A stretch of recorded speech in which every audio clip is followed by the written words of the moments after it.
yang kemarin barusan itu si RG itu menganggap presiden ingin tolol, pecundang dan seterusnya. Kalimat-kalimat seperti itu kan juga pelajaran.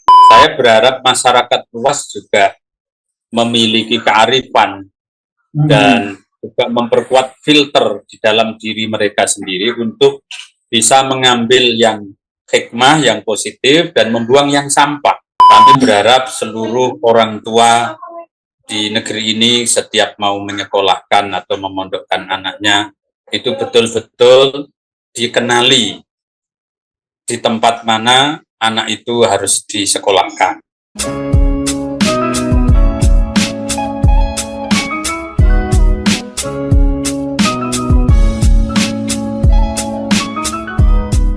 Assalamualaikum warahmatullahi wabarakatuh. Salam sejahtera untuk kita semua. Pemirsa N3 TV, kembali bertemu dengan saya Ahmad Zaini.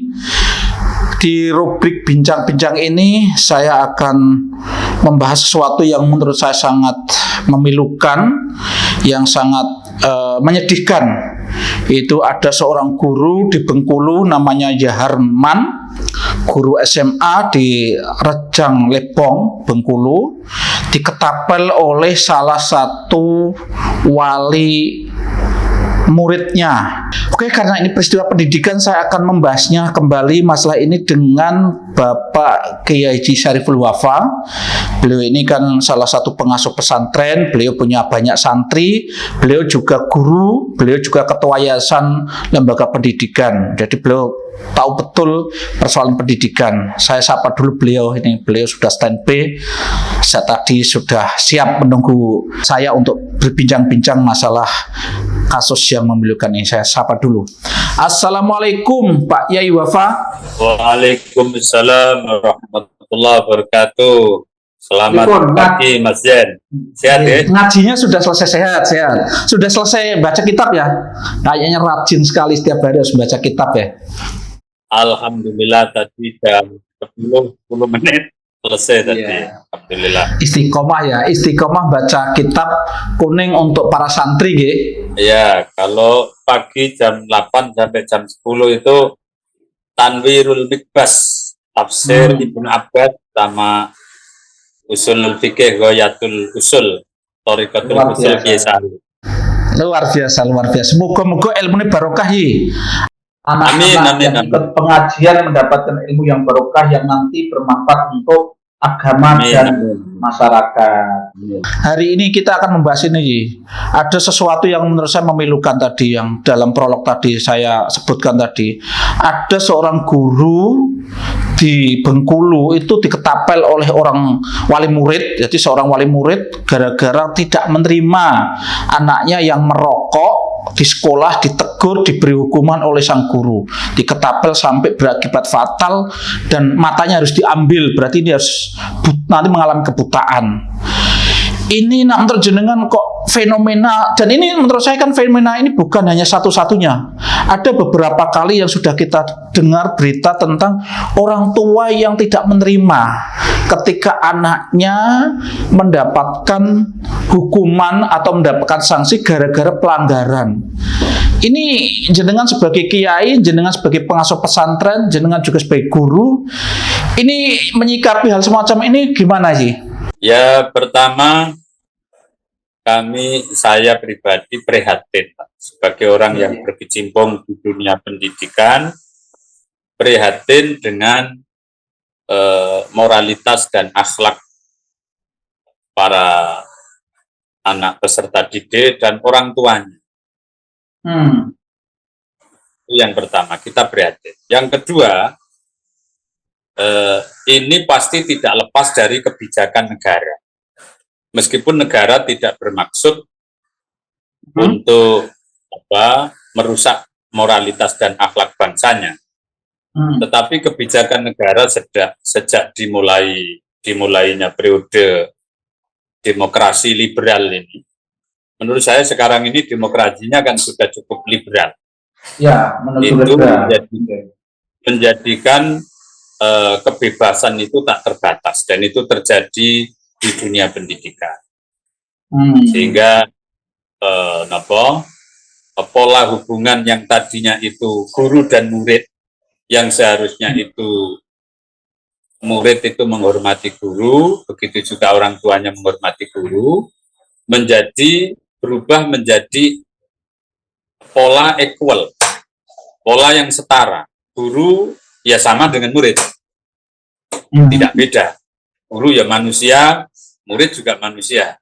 Guru punya kebebasan, murid punya kebebasan. Jadi ketika dia merokok lalu diingatkan gurunya, ya yang menonjol rasa tidak terima. Kenapa kebebasan saya harus dilarang-larang? Kira-kira begitu. Apalagi kalau kemudian si anak itu seperti anak papa lalu wadul kepada orang tuanya, dan celakanya orang tuanya sama. Jadi orang tuanya juga memiliki kepribadian yang sama-sama pecundang, yang tidak mengerti tata krama. Harusnya itu anaknya dididik untuk menjadi kesatria.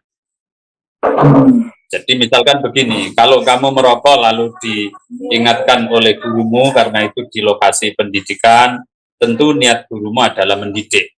Karena itu kamu harus menjadi anak yang dewasa, yang menghargai aturan di sekolah, menghormati guru, menghormati tata aturan, akhlak yang dipakai di suatu tempat, apalagi itu di lembaga pendidikan. Misalkan begini, sehingga nanti orang tua itu juga ikut mendidik anaknya, mengajari bagaimana anak itu bersikap terhormat, anak itu bersikap menghormati guru, dan juga anak memiliki sikap kesatria.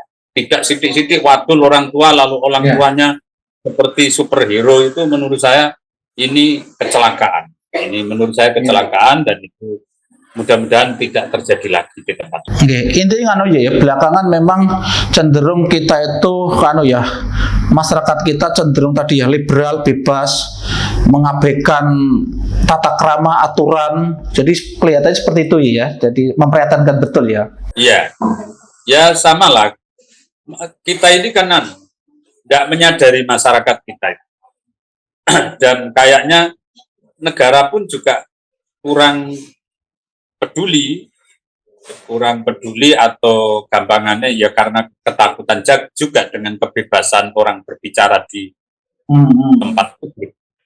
Apa yang diajarkan oleh para elit-elit politik ketika berdiskusi menghina presiden, kayak yang kemarin barusan itu si RG itu menganggap presiden ingin tolol, pecundang dan seterusnya. Kalimat-kalimat seperti itu kan juga pelajaran.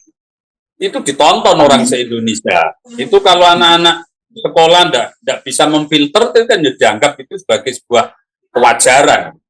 Padahal itu tidak boleh. Saya sebagai bagian dari bangsa Indonesia, bukan persoalan saya itu pendukung Pak Jokowi ataupun tidak.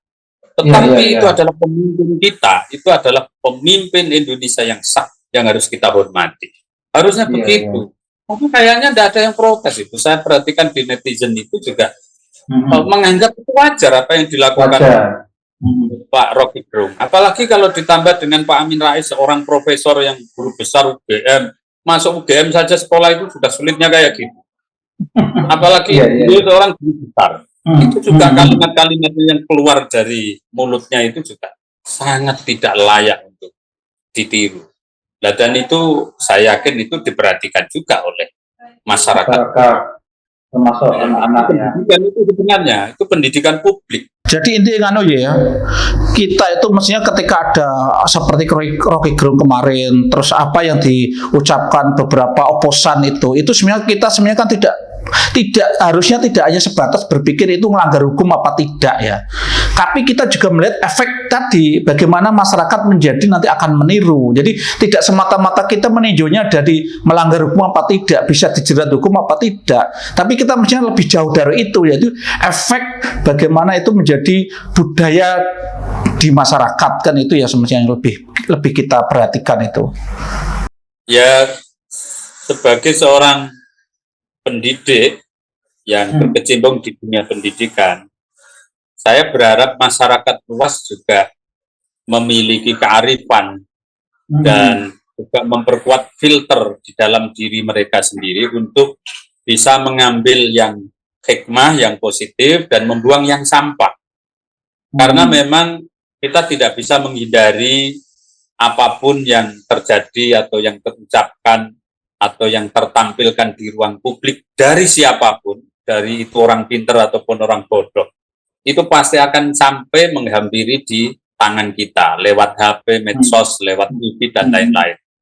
Kami hanya berharap semoga seluruh bangsa Indonesia di momentum kemerdekaan ini ya itu bisa menggunakan kemerdekaan ini dengan sebaik-baiknya, kebebasan orang berekspresi dengan sebaik-baiknya, dan masyarakatnya itu bisa memfilter mana itu hikmah, mana itu sampah, sehingga bangsa ini akan cepat keluar menjadi bangsa yang maju. Kira-kira begitu. Gini, sekarang kan kita tahu ya, selain pendidikan umum kan kita juga di Indonesia itu mengenal pesantren ya.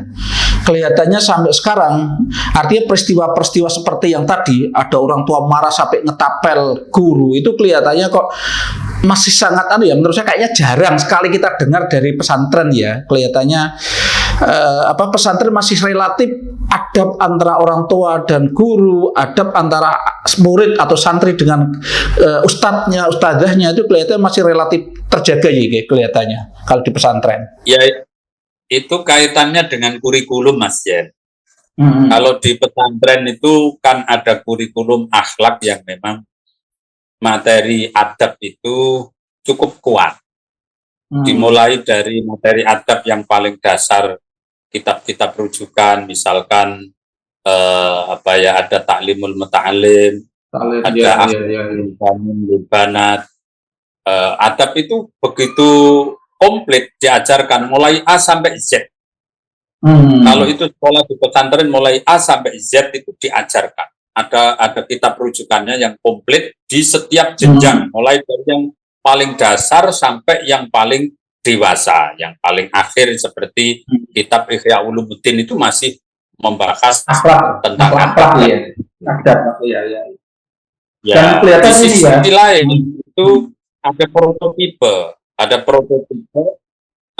prototipe yang diajarkan dan didampingkan oleh seorang kiai, oleh keluarga, oleh para pengurus, para senior, dan itu sehari-hari dipraktekkan dalam dunia nyata 24 jam. Itu yang membedakan. Sementara kalau di sekolah umum itu kan akhlak itu kan hanya sambil lalu, hanya muatan-muatan muatan lewat lah, muatan iklan, tidak menjadi betul-betul training pelajaran.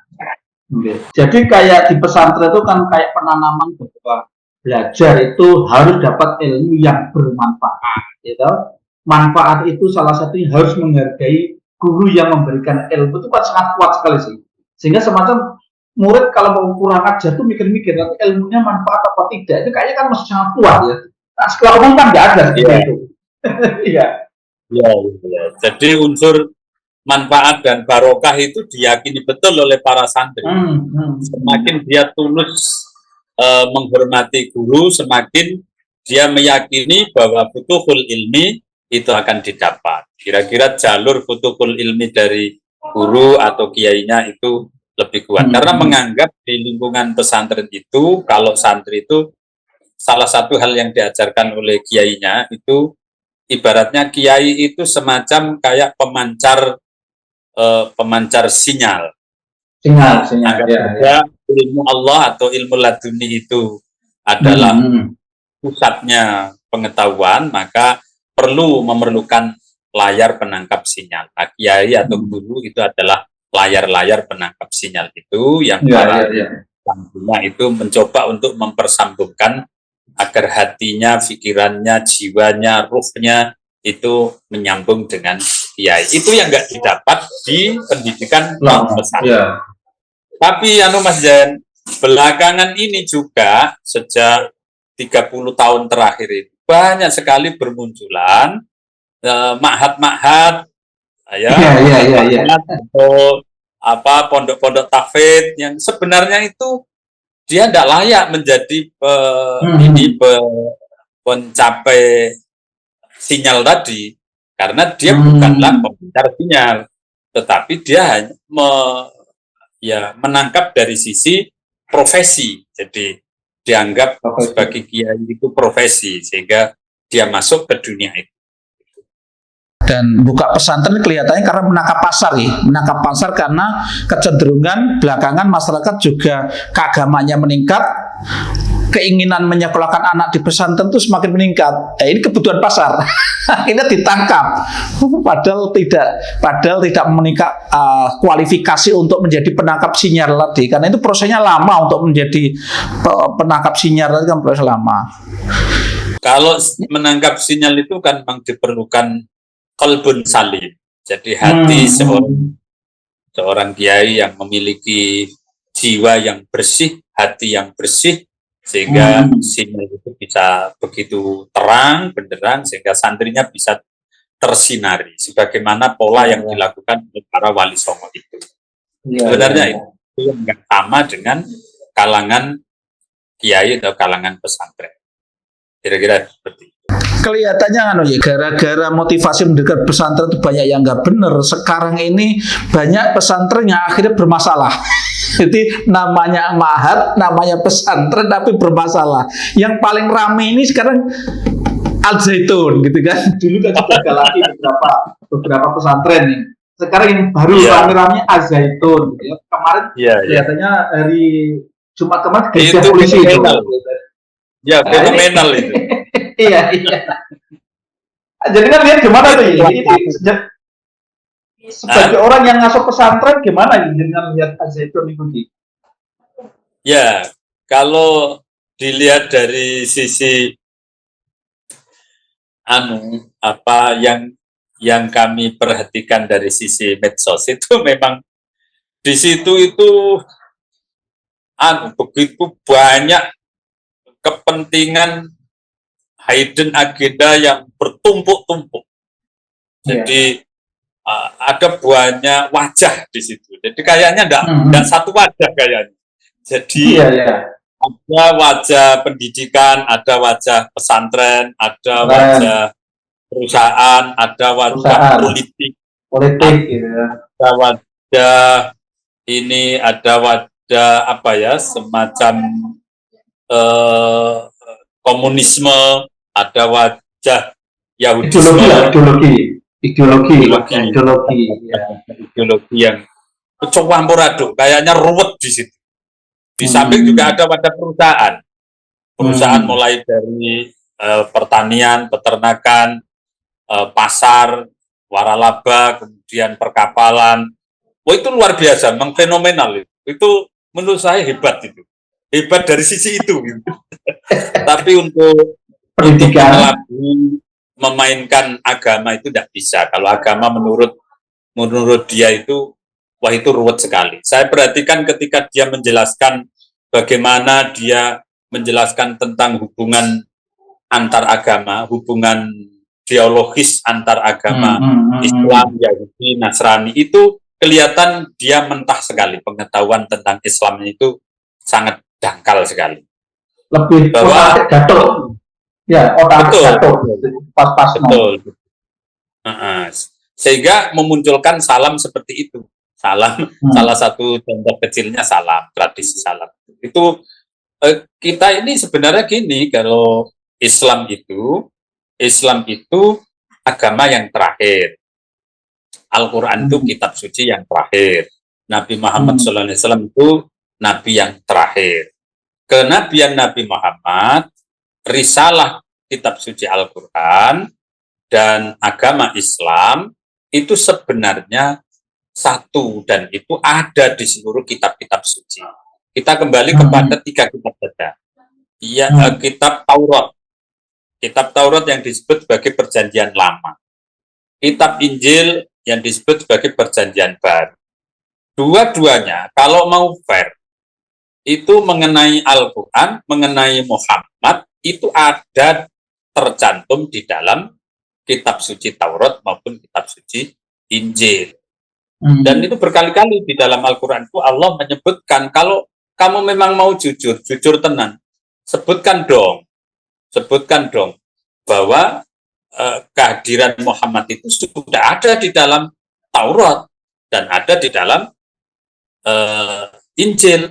Karena itu janganlah kalian menjadi orang yang awwalu kafirin bihi. Jangan menjadi orang yang mula-mula kafir terhadap Muhammad. Sementara dulu sebelum hadirnya Muhammad, sebelum hadirnya Al-Quran, kamu sudah beriman terhadap Muhammad.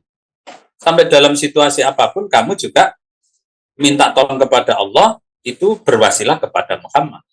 Itu ada banyak ayat itu, di Al-Baqarah ada, di tempat-tempat lain ada, banyak sekali.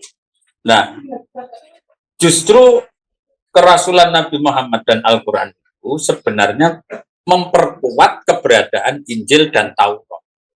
Sehingga tidak perlu apa yang Taurat dan Injil yang diselewengkan itu, kemudian di penyelewengannya itu justru dimasukkan ke dalam praktek keagamaan Islam. Itu tidak perlu, itu terbalik. Wong Al-Quran dan Islam itu meluruskan yang Injil dan Taurat. Mengamalkan Al-Quran, mengamalkan Sunan Nabi, itu otomatis sudah mengamalkan Taurat dan Injil yang asli. Sebenarnya begitu. Artinya ketika kita mengucapkan Assalamualaikum warahmatullahi wabarakatuh, itu sudah mengamalkan Taurat dan Injil. Tidak perlu mengucapkan alaihim, itu tidak perlu. Itu enggak sempurna. Assalamualaikum warahmatullahi wabarakatuh. Ini kan memang dilematis ya. Satu sisi pendidikan umum ya kurang perhatikan aspek-aspek etika, hubungan baik, akhlak, hubungan baik antara guru dan murid. Pesantren yang kita anggap lebih baik dalam hal menanamkan akhlak, persoalannya ada muncul pesantren-pesantren baru yang begitu itu. Ini kan bagi masyarakat nggak gampang ya. Harus bagaimana menempatkan anaknya, menitipkan anaknya agar anaknya jangan sampai ditaruh di tempat yang salah. Nah, menurut jenengan gimana Ji? Ya, menurut saya para orang tua wali murid itu kalau mau memondokkan anaknya itu cari tahu lebih dulu. Satu, siapa kiainya, dulu dia sekolah di mana, mondok di mana, dia bisa apa. Ya, sanatnya seperti ada. Jadi yang dimaksud sanat itu dulu dia ngaji dengan kiai siapa. Ya.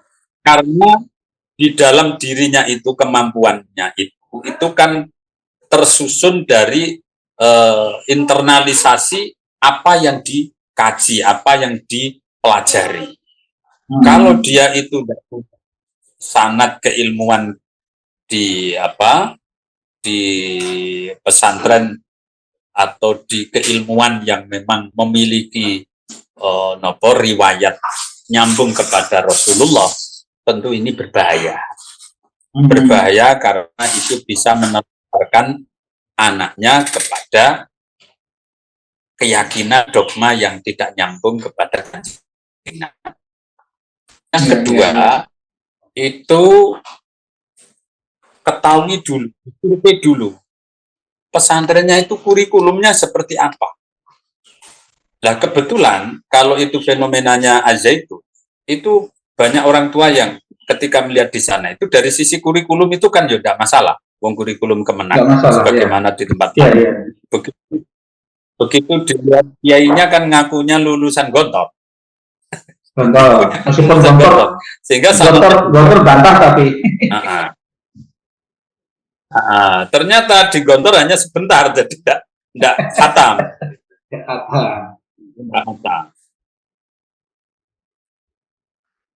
Jadi makanya itu penting ditelusuri ketika memang dia basicnya itu dulu mondok di Gontor misalkan, itu ditelusuri juga di Gontor itu hanya mampir apa tuntas gitu. Kalau tuntas kan jadi seperti Cak Nur, seperti Cak Non kan gitu. Iya. Ya almarhum kayak dia menjadi kan Gontor juga beliau tuh. Tapi intinya berarti masyarakat jangan hanya tergiur dengan gedungnya yang bagus, yang kelihatannya fasilitasnya bagus, kan tidak cukup di situ. Yang lebih penting dari itu adalah tadi guru yang akan kita titipi sebagai orang tua pengganti itu ya, sebagai orang tua pengganti kita. Karena kita titip di pondok itu kan lepas, kita nggak bisa memantau. Kita titip anak kita agar bisa menggantikan posisi kita. Kelihatan seperti itu. Ya, yang tidak kalah penting itu ketika mau memondokkan anak itu juga dilihat track record lah. Track recordnya lulusan dari itu kayak apa? Bagaimana? Jadi alumninya seperti apa, akhlaknya, imannya, fikihnya, kepribadiannya, mentalnya. Lah sudah karuan alumni kayak gitu. Ngomong tuane dhewe di kafir-kafirno kok diterusno. Malah dia ditambahno ke situ bisa. Ya. Oke, intinya memang sekarang ini kita banyak keprihatinan yang kita hadapi sebagai bangsa dan negara, yaitu dalam politik ya tadi orang-orang seakan-akan sudah tidak lagi mengabaikan sopan santun, etika ketimuran. Dari sisi pendidikan juga kelihatannya orang yang menyelenggarakan pendidikan itu juga tidak murni tujuannya untuk mendidik, tapi ada motivasi-motivasi, tujuan-tujuan lain yang tersembunyi, yaitu dari sisi negara juga kelihatannya itu kerepotan juga bagaimana mengatur pendidikannya sehingga pendidikan yang di bawah negara itu bisa menerapkan bisa mengajarkan akhlak pada murid-muridnya, sehingga kita itu sangat prihatin ya. Artinya semoga tidak terjadi lagi lah, mosok sampai guru memberikan sanksi, guru selalu seakan-akan dalam ancaman orang tua. Mungkin ada pesan terakhir nih, terutama mungkin untuk negara, bagaimana negara bisa ikut membantu pesantren mungkin, karena pesantren sekarang bisa ya tadi terbukti bisa alumninya kan ya masih bisa menjaga etika akhlak yang baik, tapi pesantren juga ada ancaman tadi karena munculnya pesantren-pesantren yang semestinya orang yang menyelenggarakan itu tidak punya kualifikasi sebagai kiai. Satu sisi sekolah umum seperti itu. Mungkin ada pesan terakhir nih untuk negara, bagaimana negara ini bisa membantu menciptakan pendidikan baik di pesantren atau umum yang lebih baik dari yang ada saat ini.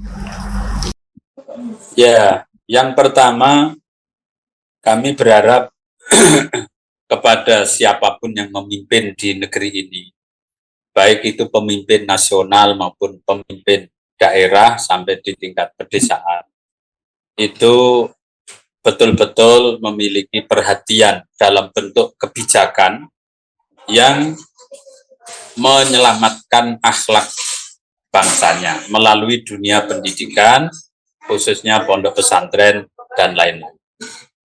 Yang kedua, kami berharap seluruh orang tua di negeri ini setiap mau menyekolahkan atau memondokkan anaknya, itu betul-betul dikenali di tempat mana anak itu harus disekolahkan.